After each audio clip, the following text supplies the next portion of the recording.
Hi everybody, thank you for joining me for story time. We're reading Charlotte's Web. We're on chapter 17. Uncle. Everyone's on the way to the fair. Zuckerman, Lurvy, Fern, Avery, Wilbur in his crate. And then of course, also in the crate, Charlotte and Templeton. Okay. When they pulled into the fairgrounds, they could hear music and see the Ferris wheel turning in the sky. They could smell the dust of the racetrack where the sprinkling cart had moistened it.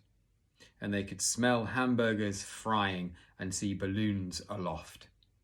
They could hear sheep blatting in their pens. An enormous voice over the loudspeaker said, "Attention please. Will the owner of a Pontiac car, license number H2439, please move your car away from the fireworks shed?" "Can I have some money?" asked Fern. "Can I too?" asked Avery. "I'm going to win a doll by spinning a wheel and it will stop at the right number," said Fern. "I'm going to steer a jet plane and make it bump into another one." "Can I have a balloon?" asked Fern. "Can I have a frozen custard and a cheeseburger and some raspberry soda pop?" asked Avery.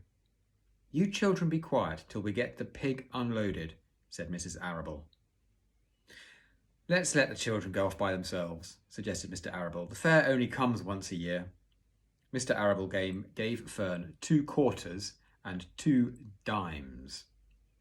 2 quarters, 25 cents. A dime is 10 pence. So that's 70 cents. It's about 30 pence, I think. "Now run along," he said, "and remember the money has to last all day.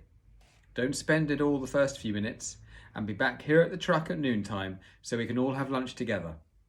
And don't eat a lot of stuff that's going to make you sick to your stomachs. And if you go in those swings," said Mrs. Arable, "you hang on tight. You hang on very tight. Do you hear me? And don't get lost," said Mrs. Zuckerman. "And don't get dirty. And don't get overheated," said their mother. "And watch out for pickpockets," cautioned their father. "And don't cross the racetrack when the horses are coming," cried Mrs. Zuckerman. The children grabbed each other by the hand and danced off in the direction of the merry-go-round, towards the wonderful music and the wonderful adventure and the wonderful excitement, into the wonderful midway where there would be no parents to guard them and guide them, and where they could be happy and free and do as they pleased. Mrs. Arable stood quietly and watched them go. Then she sighed. Then she blew her nose. "Do you really think it's all right?" she asked. "Well, they've got to grow up sometime," said Mr. Arable, "and a fair is a good place to start, I guess." Here is a illustration of the children walking towards the Ferris wheel. Have you been to a fair?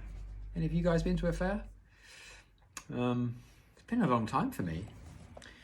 There used to be a steam fair that came and set up in Bel Air Park, car park. That's the last time I went to a fair. While Wilbur was being unloaded and taken out of his crate and into his new pig pen, crowds gathered to watch. They stared at the sign, Zuckerman's famous pig. Wilbur stared back and tried to look extra good. He was pleased with his new home. The pen was grassy and it was shaded from the sun by a shed roof. Charlotte, watching her chance, scrambled out of the crate and climbed a post to the underside of the roof. Nobody noticed her. Templeton, not wishing to come out in broad daylight, stayed quietly under the straw at the bottom of the crate. Mr. Zuckerman poured some skim milk into Wilbur's trough, pitched clean straw into his pen, and then he and Mrs. Zuckerman and the Arables walked away towards the cattle barn to look at purebred cows and to see the sights. Mr. Zuckerman particularly wanted to look at tractors. Mrs. Zuckerman wanted to see a deep freeze. Lurvy wandered off by himself, hoping to meet friends and have some fun on the midway. The midway, right. I could not come across this word before. I just think it's the part of the fairground where all the rides are. They call it the midway, I think. As soon as the people were gone, Charlotte spoke to Wilbur.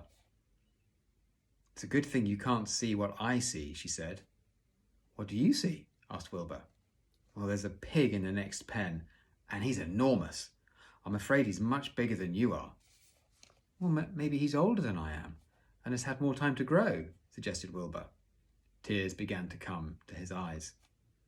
I'll drop down and have a closer look, Charlotte said. Then she crawled along a beam till she was directly over the next pen. She let herself down on a drag line until she hung in the air just in front of the big pig's snout. May I have your name? She asked politely. The pig stared at her. No name, he said in a big hearty voice. Just call me Uncle. Very well, Uncle, replied Charlotte.